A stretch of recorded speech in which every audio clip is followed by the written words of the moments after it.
Hello, I'm civil rights attorney Carol Powell Lexing, and welcome to the Carol Powell Lexing Show, a show that allows you to connect to pertinent legal issues that affect your community and your country. But before we get into our discussion, I always like to give an affirmation, and my favorite affirmation is Psalms 139:14 that says, "You are fearfully and wonderfully made. How marvelous are thy works." And that means that God has made us. He has made us wonderfully. That's why you do not have to worry about if you're not where you want to be yet, because great things take time.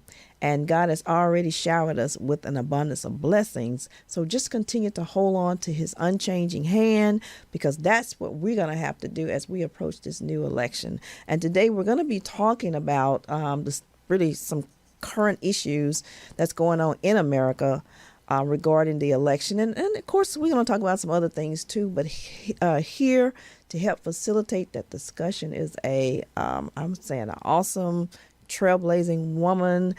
We know her as an author, a superstar, reality superstar, a political aide. And there is I guess I can say, a less known fact that I like to say, a beauty queen.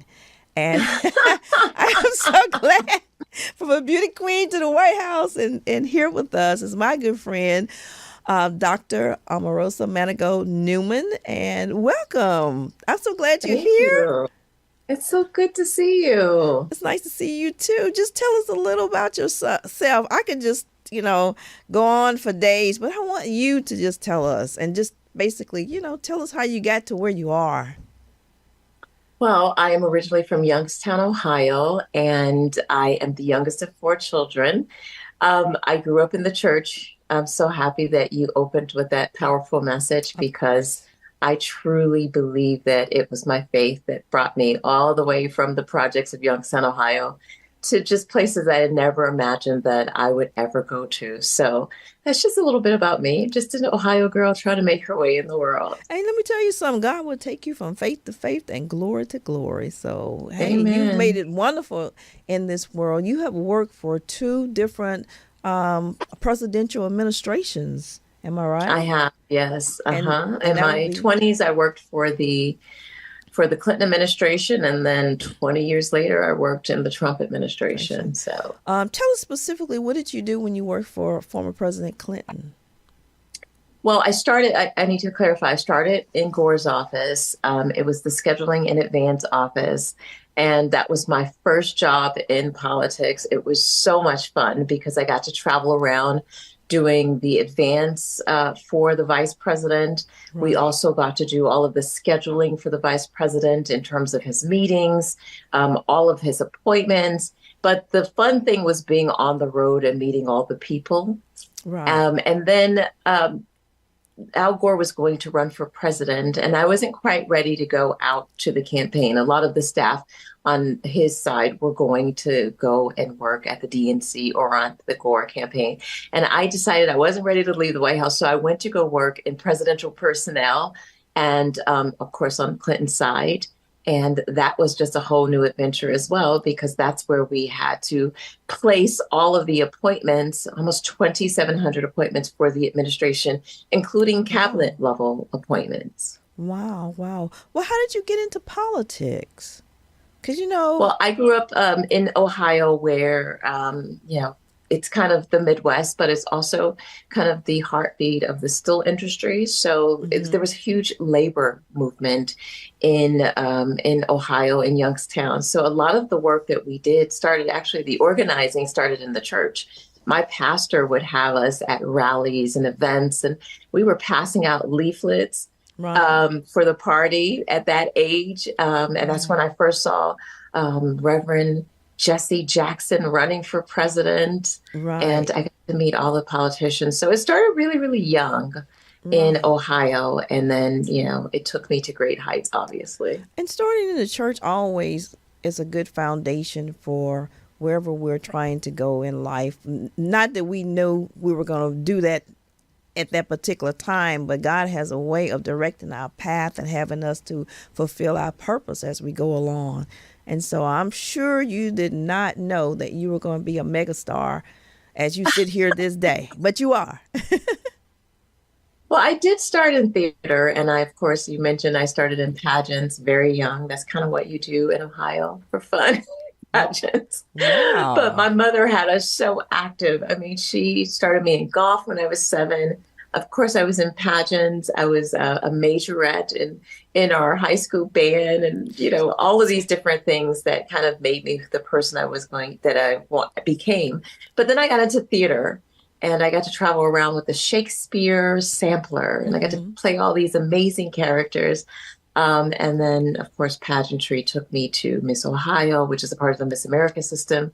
And then when I got to college, of course, going to an HBCU, I wanted to be an HBCU queen, right? So, of course, I Right. competed for Miss Central State and I won, Wow. which was the highlight of my college career. But yes, So definitely. you That's just kind of, had a little road to, I guess, in the pageantry or beauty queen world, as they say. You yeah. competed with as Miss Ohio in the Miss America pageant. Yeah, the Miss America system. So I was the first Black woman to win Miss Youngstown. Oh, And then I wow. went to Miss Ohio. I didn't win Miss Ohio, but competing at that level kind of made me a local star. Right, right, and that's great experience. So that explains you just a people person. You are very competitive by nature because you have been doing this for a very long time. So that's Yes. exciting. I'm competitive too. So hey, that works out. That definitely works out. And how did you get involved in the Trump administration?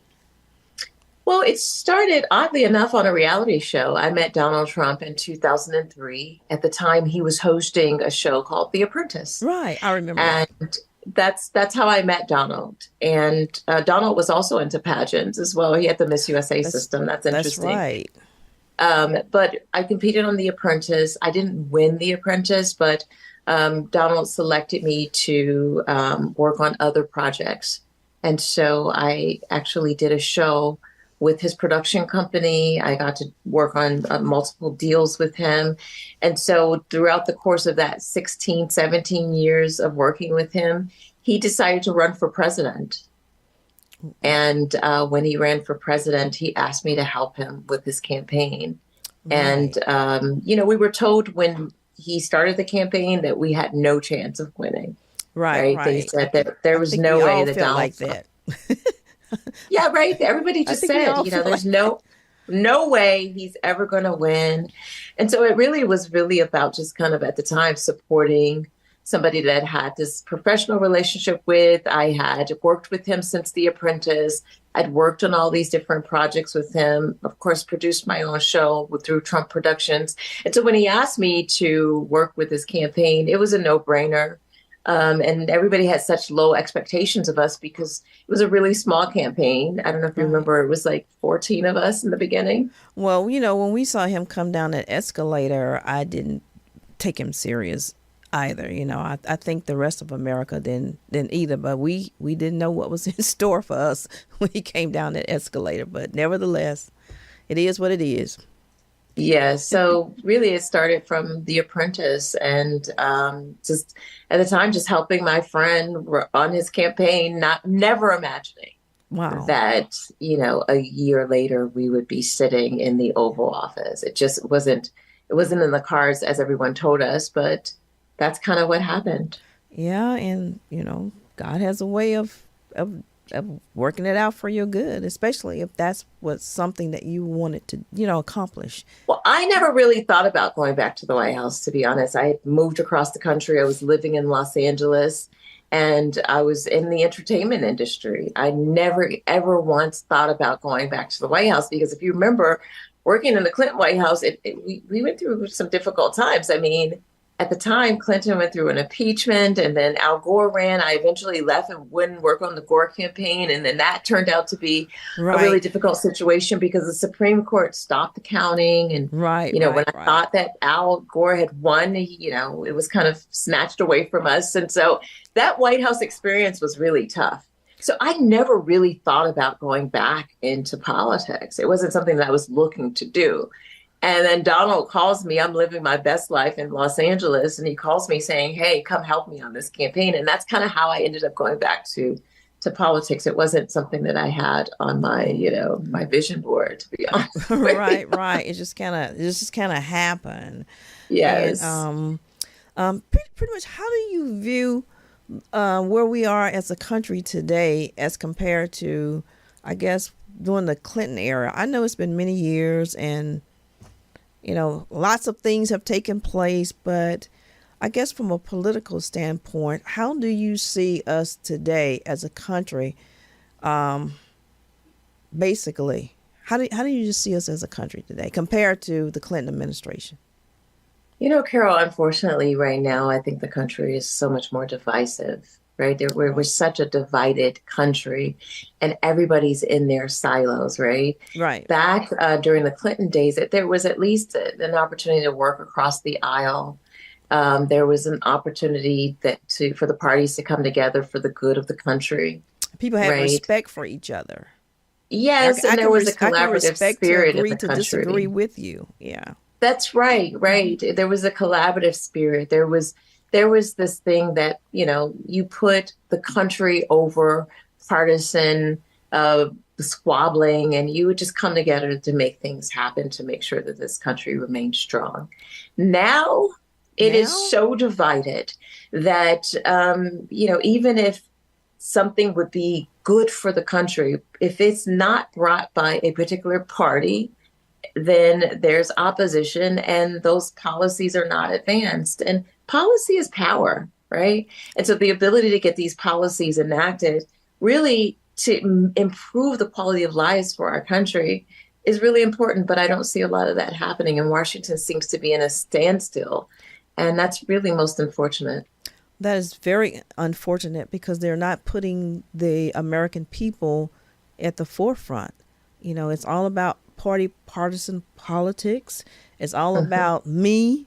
It's all about pushing my agenda and forget your agenda, regardless of whether your agenda is for the benefit of the whole. I just want you to do what I want you to do, which is That's right. we're not in a good state in that respect.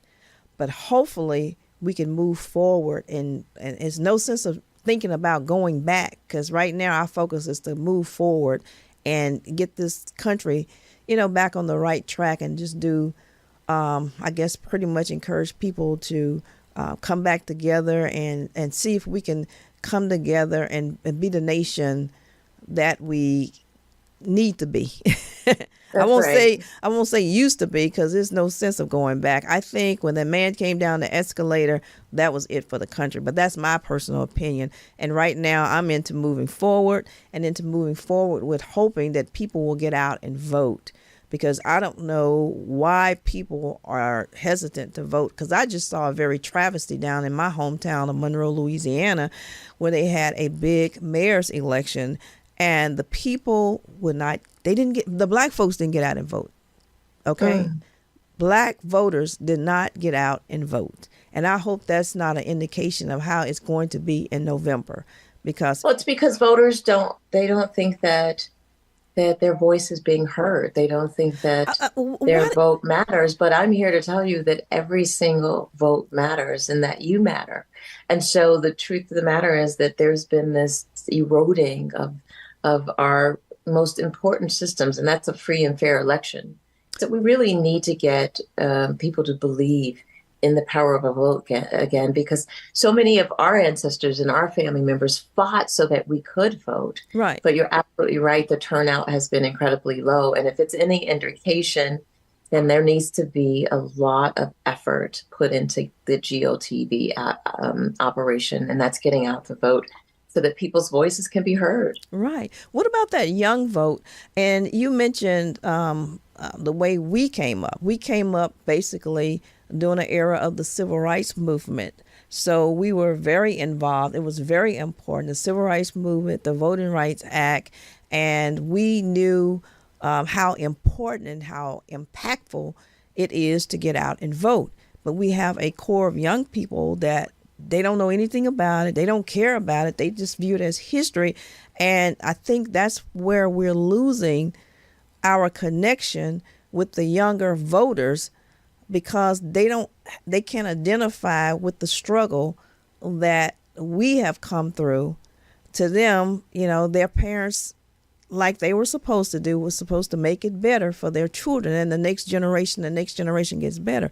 But as they made it better, somewhere along the line, we forgot to teach them the values of the Voting Rights Act, the Civil Rights Movement. And so we have I consider a big generational gap as it relates to the voting power and the younger generation understanding how powerful the voting power is and how powerful Black votes are, that they are a major voting bloc in America, and their voice needs to be heard. They need to express their voice by voting, and voting for the person that best fits their interests, not someone that they think fits it, but they need to understand what the really issues are, because everyone keeps saying, well, what are we getting out of it? What do you want out of it? I don't understand. What is it that you want?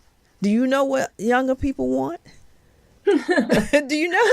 I mean, I don't know. What is it that you want that you keep singing the song? Well, no one has done anything for us. Well, what is it that you want someone to do for you? Surely it's not important that it's not to sell you a tennis shoe. So what do you want from us? What do you want from your politicians? Not us, but more so, what do you want these presidential candidates to bring forward to help make America better?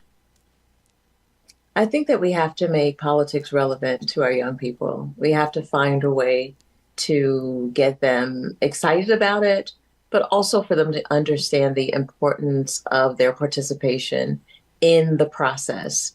Until we're able to do that, then I think that our young people will continue to be disconnected. Now, there is a group of people, young people on the campus of Southern University, where I'm studying law at, who are trying to make a difference. They're trying to have their voices be heard. But then they try to go out, and a lot of times they're dismissed or they're not taken seriously. So we have to find a way to make it relevant for young people. Right. And that's unfortunate, because I guess the older people need to bring them into the fold, as they say, and, listen and implement and make them feel a part of the process. Yes, I agree. I think that we have to do that in order to secure our future. Right.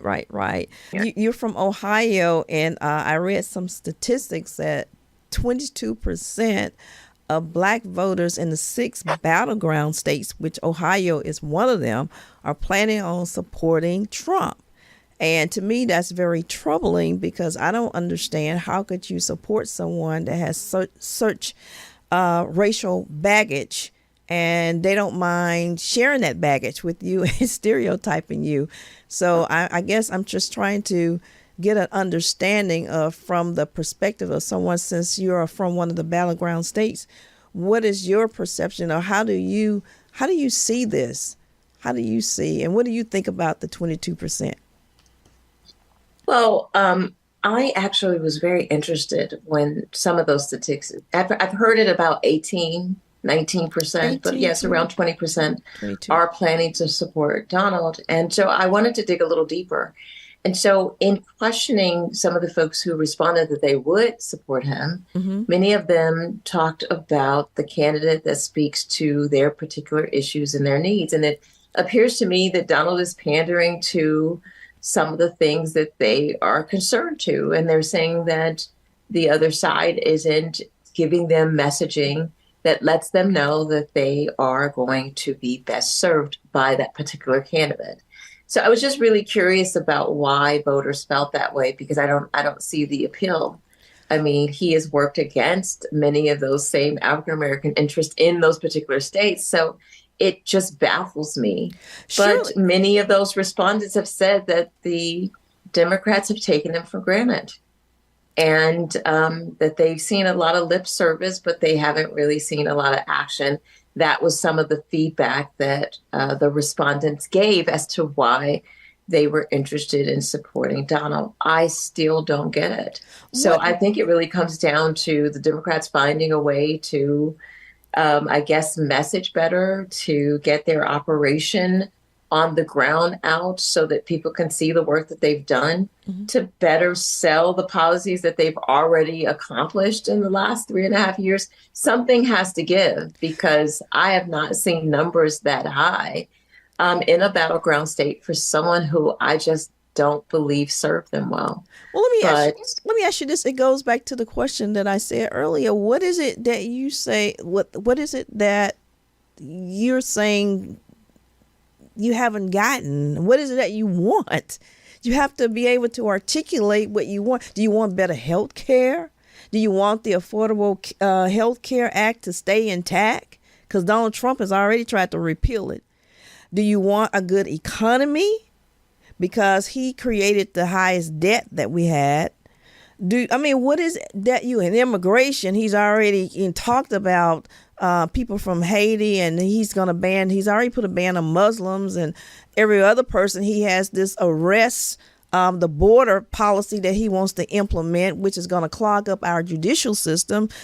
What is it that we as Black folks want that they think that the Democratic Party has let them down with? That's what I'm trying to get an understanding myself, so that I maybe could put a message out, and a lot of us could put messages out to bring you up to pretty much to help out to see what's going on. Why aren't you supporting the Democratic Party? Listen, Carol, I don't get it. I don't get it. It surely can't be someone who has 4 criminal cases coming out and saying, well, Black folks identify me because they're criminals, like I am a criminal, and people are discriminating against me, because that would be a joke. And that would be a joke for Black folks to feed into. If that's how they're identifying with Trump, then shame on us all. And we need to do something about it. But I don't know that to be true. I wouldn't believe half of the things that he says. I certainly wouldn't believe that. No, I don't believe it either. But you got some people that are fed into that. And I have heard that some people have fallen in. I have heard a young man say, well, he identifies, he felt hook, line, and sinker into that statement, that stereotypical statement and the derogatory statement that Trump has made as it relates to getting Black votes. And that's terrible. That's a young Black person. So I hope all Black people are not falling for that. That's my concern. What is going on in America that you got to trace behind? Though. We're not a monolith. I mean, right. Black people are not one party. And so there needs to be multiple messages as to how and why people select the candidate that they do. Right. And so I believe that people should vote their interests, not people who are working against their interests. They need to vote their interest. And what we're seeing is that, the numbers are increasing for Donald in those particular states. I can't fathom why, but I think that if the Democrats want to increase their numbers and their support in those particular states, their messaging has to change. And there lies the problem for me. What is the messaging? What do you want? As whatever they're giving now, it's not working. I don't have the answer, but whatever they're doing right now, it is not working. Because not only is even when there's Biden an indication that there's an erosion of African American votes on a whole throughout the country, Biden is trailing Donald, which is blowing my mind. All of our minds. It's like, what is it that you want? I mean, if this man has allowed you to forgive your student loan debts, that doesn't help. Of course, the Supreme Court shot some of that down. Did he forgive? Huh? I said, whose student loans have he forgiven? I heard somebody testifying on the radio that $20,000 he forgave, $50,000, $100,000. I was listening to one of the satellite radio stations, the urban station, and I'm going to mention this person. This person, Karen Hunter, she had some people on there, and they were basically, I call testifying what Biden had done for them. Oh. Okay. Tell me about that program. That's a great thing. That's a great thing. I heard on the program. Huh? I said, please share the program. I think a lot of us will be interested because, the promises that he made about loan forgiveness was very limited to the people who could qualify for them. And so I have heard, mixed feelings, mixed messages about that. I know I certainly don't qualify for any loan forgiveness. I would love to, though. I can only imagine. But that's a great thing. That would be something that we all can identify with, and we all, especially, it helps you get out of debt. So I mean, what more? I don't understand the messaging as to how Trump is leading with black voters, and I don't think he really is. I think that's just a poll. You know how they create stuff to make you think things, and people start passing the memo and keep repeating it, and when you keep repeating certain things, it becomes true. Okay, so I think that some of the polls are incorrect. I don't know. I'm praying that they are. I will be watching very closely. Yeah, we all will. This is going to be a very interesting election. It really is. It really is. You wrote a book called Unhinged. Tell me about that. I love the name. Yes, my third book that I wrote was called Unhinged. It was my first book to go to #1 on the New York Times bestsellers list. And it's called Unhinged, an insider's look into the White House.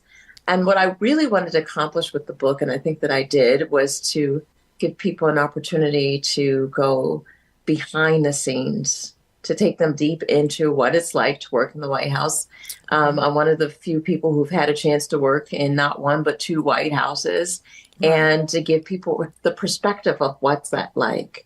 What is it like to be on Air Force One? What is it like to be in the Oval Office or the Situation Room? What is it like to be in a cabinet meeting or go to the Pentagon for a high-level meeting?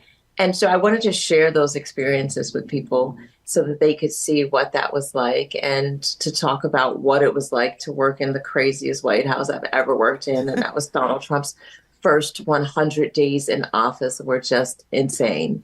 And that's really where the word unhinged comes from, because he became quite unhinged. Well, he had no experience. And I was really, really pleased that readers resonated with the book, that the message resonated with the audience. And yes, I did. I got to stay on the bestsellers list for a couple of weeks, and to make it to #1 it was a dream come true. Wow, I can't wait to read it. I feel bad that I haven't, but I'm going to read it. I have to get you an autographed copy. Please do. I can't wait to get it. And as you know, I love to read, so yeah, I can't wait to read that book. But how did it? Did you feel quite powerful when you were riding on Air Force One and in the Oval Office with all these meetings? Because it's just like, it blows my mind to even think that I know someone that has had that experience. I can only imagine. My first time riding on Air Force One was, of course, in the Clinton White House, but I was a junior staffer back then, and I did not have the same experience as being a senior staffer, where you're having meetings in the conference room, and you're having meals at the dinner table. So my first time on, like I said, I was a junior staffer, and I was back with the I'd say entry level staff, right? But in the Trump White House, I was, working, actively working and advising the president on Air Force One. Wow, that's amazing. There's a presidential office on Air Force One where it's equivalent to a situation room. I mean, it is equipped with everything that you need to run the country, right? And then there's also a medical unit on Air Force One. People don't realize that, like a full-blown emergency room is on the plane. It was a very interesting experience, and calling my family from Air Force One, and the operator saying, "You have a call from Air Force One." My family always loved when I did that. Wow. So anytime we had long flights, I take a list and I would call everybody and just send them love. But so those experiences were remarkable. They were remarkable experiences, but there were also some very terrifying experiences, which I wanted to make sure that I shared those moments too, where Donald was acting just completely and totally unhinged. And that's really where the title of the book comes from. We were discussing, you were sharing with us your experience on Air Force One. And, you said that Trump became unhinged, which was which is how you arrived at the topic of your book. Can you share some experiences with us as it relates to his unhingement? I think he's been unhinged for there since he came down the escalator myself. But can you describe specifically from your personal experience, some of his unhinged natures? Well, I think one of the more interesting stories that I share, it was very early on. I mean, this is before he was sworn in, and he asked me if I thought he should be sworn in on his best-selling book called The Art of the Deal instead of the Bible. And I said, "You want to be sworn in on The Art of the Deal instead of the Bible?" Like, that was not the Bible. That was the first sign that this man was unhinged. I'm like, no. He's like, can you imagine how many copies of my book I would sell if I get sworn in on the? I'm going, this man is unhinged. That was the first sign. That's before he was even sworn in as president. He was still trying to figure out a way to take advantage. How to promote his book, The Art of the Deal, and get money from it. Just like he started trying to sell Bibles the other day. But anyway, I'm sorry.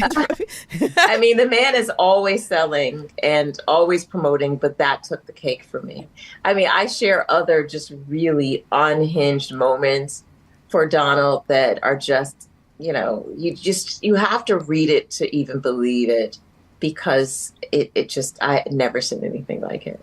Well, having seen him, if I hadn't seen him, I would not have believed it. But having and sensing his spirit, I believe it. I definitely believe it. And I tell you, were there any moments where he became unhinged that made you feel very, very uncomfortable?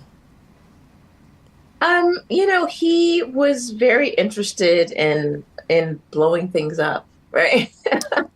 I mean, he was like, I think one of the first actions that he took was dropping the mother of all bombs. Remember this on Syria? It was one of the earlier attacks, the earlier conflicts that we had in the administration. And he talked about that attack over and over and over again. And we're looking at some of the things that happened that were very, just very unfortunate, very tragic. But for him, because of his bloodthirst, he was fixated on it. He was fixated on the footage, on the operation. And even though certain people didn't have the classification, he talked about it over and over and over again. Wow. Well, that definitely explains his fascination with Putin and North Korea and China. And his mentality, that's why he's so dangerous, in my opinion, for this country. I mean, I hope we and America can get it together and, vote the right person in that's going to look out for the best interests of the country and not looking out for the art of the deal. So, we got a lot of praying to do. And like I started off with, we're going to definitely have to hold on to God's unchanging hand as we move toward this election, and prayerfully hope we can all get it right come November. November. Since you are a part of the fabric of America, tell me, how do you want to be remembered? What's next for you? I know that you're going to be this great lawyer, but in light of all of that, what else is next? Well, certainly getting through law school, just 2 semesters left to go. I'm really excited about that. I'm looking forward to my work as an advocate, and there's so many causes that I'm passionate about. So certainly that is a big part of my next chapter. But I have also started to produce documentary films. I've been working for the last 2 years on a documentary film on Deion Sanders. And he gave us unfettered access while he was at Jackson State. And now that he's moved to Colorado State, we tracked him all the way to Colorado. And so the project is called Tiger Run. It comes out at the end of this month. And I am so excited for people to see the work that I've been doing in the documentary space. I look forward to seeing it. I like Coach Prime. I've been following Coach Prime for a long time, and I actually got a chance to meet him down at the Potter's House when he was, when he was a member. I guess he's still a member, but at that time when he was like an active member. So I look Oh, forward to yes. Let me seeing your. tell you, following him for 2 years and the work that he was doing with the Jackson State students, and then the work he Oh, yeah. started to do in Colorado, I think that you're going to find the documentary so compelling and his story compelling. And it was just very motivational working with him, watching him work, and his commitment and his passion to helping the students and helping their future, helping them succeed in their dreams. Yeah, that's awesome. See, It's an that's what we incredible need. project to have worked on. And that's what we need. And we need more mentors like him. He did an amazing job in Jackson State. And in Colorado too, because I see that there are still, students their enrollment went up tremendously after he got there. And Oh so, yeah. It's an exciting place to be. I've gone out there twice, and wow. um he just allowed us complete access to behind the scenes and allowed us to tell his story. So I can't wait for you to see the project. It's called Tiger Run. I can't wait to see it, and I hope you win some awards with it. I Yeah. hope you win some. We have submitted it to quite a few film festivals, and Yeah, so I think that it will win. I think it'll win very big. that's good. That's good. Well, thank you for joining us. I'm excited, and I tell you, I would love to have you come back and we discuss other things as we go forward, looking forward to the election in November. So I would love to have you to come back and join me. We can talk about anything. We can talk about the good Lord, which I love to talk about. I mean, we can just talk about anything and kind of tie it into what's going on because, I would love that. I love chatting with you, as we often do on the phone. I I love to do know. it on your show. I know. I hope this was exciting. Maybe not as quite as the other one, but just No as comparing, no comparing. informative and It's a whole exciting. different conversation. Yeah, Right. no comparisons. I think it's important that we allow people to see the differences in terms of politics and policy, and that they can get involved and they can change their own situation, that they can Right. change their own circumstances. That's right. But it just requires for them to get in the arena, to get into the mix, to get out to vote, and to educate themselves on what's happening in the world, because there's so much happening. It is so much happening, and it is so important for people to get involved. Don't sit back on the sidelines and quote a memo. Just get involved. Jump in and get involved, and they will see how much it will make a difference in their lives, and that their vote really does matter, and it really does It count. does. It does. All right. Well, thank you. Thank you for joining us, and I guess that's a wrap.